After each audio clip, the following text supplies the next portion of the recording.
gelmiyorsa şu sacağı atar.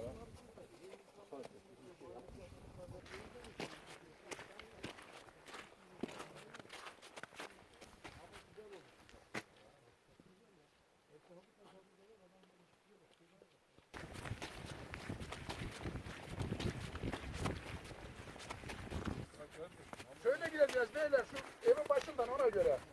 Ha böyle patikadan yürü.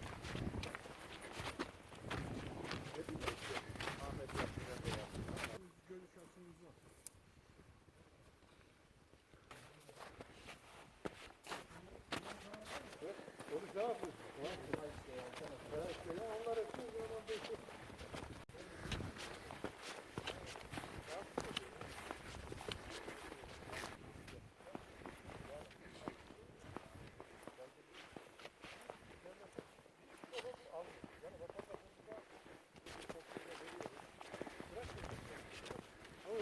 İyi yankı yapıyor.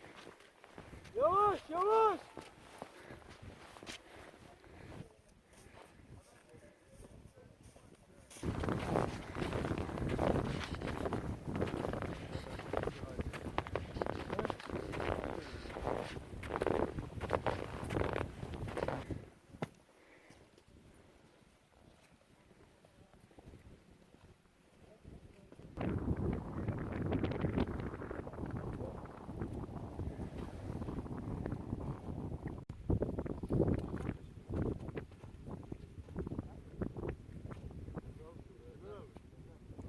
Mezar.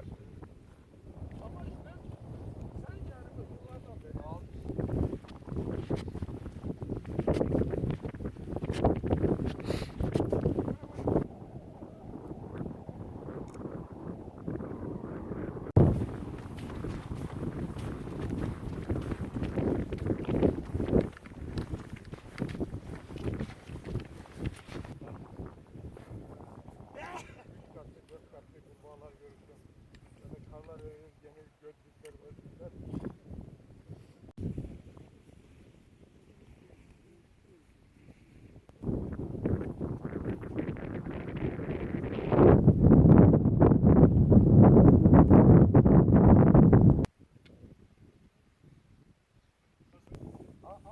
alçalmayın, yoldan alçalmayın. Ha böyle. Ön taraf.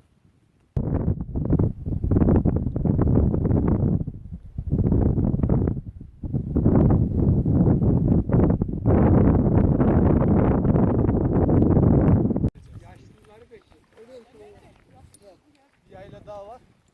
Vadinin o tarafta. Orada yemek molasını vereceğiz. Evet. Gidiyor artık. Onur abi kar yiyor. Şey yedik Serdar Bey'e. Bir şey olur sonra. Kar var mı teknenin? Öne geçelim.